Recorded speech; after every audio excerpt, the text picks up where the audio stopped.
Good morning student.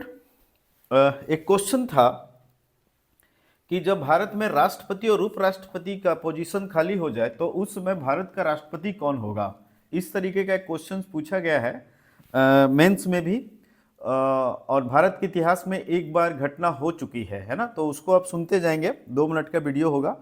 तो सबसे पहले हम लोग ये देखते हैं कि जाकिर हुसैन जो उस समय प्रेसिडेंट थे, उनकी देहांत के बाद, ठीक है, उनकी देहांत के बाद क्या हुआ था। उनकी देहांत के बाद राष्ट्रपति का पोस्ट खाली हो गया था। ठीक है, राष्ट्रपति का पोस्ट खाली हो गया था डॉक्टर जाकिर हुसैन की मृत्यु के बाद। और उस समय उपराष्ट्रपति जो वाइस प्रेसिडेंट थे वो कौन थे? वीवी गिरी। तो वीवी गिरी जब वाइस प्रेसिडेंट थे तो राष्ट्रपति का पोस्ट खाली हो गया जाकिर हुसैन की मृत्यु के बाद। तो जो वीवी गिरी साहब थे, है ना, उनको क्या किया गया? उनको राष्ट्रपति बनाया गया। ठीक है ना, उनको राष्ट्रपति बनाया गया। और राष्ट्रपति बनाए जाने के बाद क्या हुआ कि बाद में, चूंकि वीवी गिरी राष्ट्रपति थे लेकिन वो क्या थे? उपराष्ट्रपति के पद से त्याग कर, मतलब उपराष्ट्रपति के पद को छोड़कर उन्हें राष्ट्रपति की पद को संभाले हुए थे। तो अब वो राष्ट्रपति के चुनाव लड़ने के लिए क्या किए?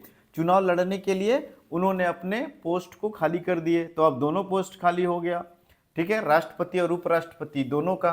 तो उस समय भारत के एक चीफ जस्टिस थे डॉक्टर एच एस हिदायतुल्ला, है ना। तो उनको प्रेसिडेंट बनाया गया था। हिदायतुल्ला साहब थे, वो चीफ जस्टिस ऑफ इंडिया थे। तो उस समय भारत के राष्ट्रपति इनको बनाया गया था। तो भारत के इतिहास में पहली बार ऐसा हुआ है। तो आपको ध्यान रखना है कि जब ऐसी घटना हो जाए भारत में, ठीक है ना, जब राष्ट्रपति और उपराष्ट्रपति, ठीक है, अगर उनका देहांत हो जाता है तो भारत के जो वरिष्ठतम न्यायाधीश हैं उनको क्या किया जाएगा? उनको राष्ट्रपति बनाया जाएगा। अगर वो भी नहीं है तो उनके नीचे वाला, जो बताया था ना आपको कि सीक्वेंस वाइज जो इनका मतलब वरीयता के आधार पर इनको जो अपॉइंट किया जाता है। जैसे आपने देखा होगा कि सबसे वरिष्ठतम जो न्यायाधीश हैं, है ना, वो शरद अरविंद बोबड़े, है ना। उसके बाद एन.वी. रमन, उसके बाद रोहिंटन फली नरीमन, उसके बाद उदय उमेश ललित।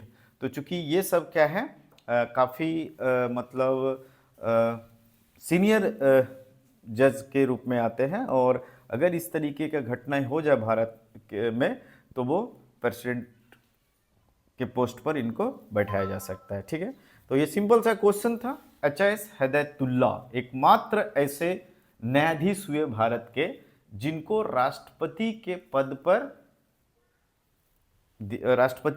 पर क्या किया गया? चुना गया, राष्ट्रपति के पद को चुना गया या राष्ट्रपति पर उनको बैठाया गया, राष्ट्रपति। ठीक है, थैंक यू वेरी मच।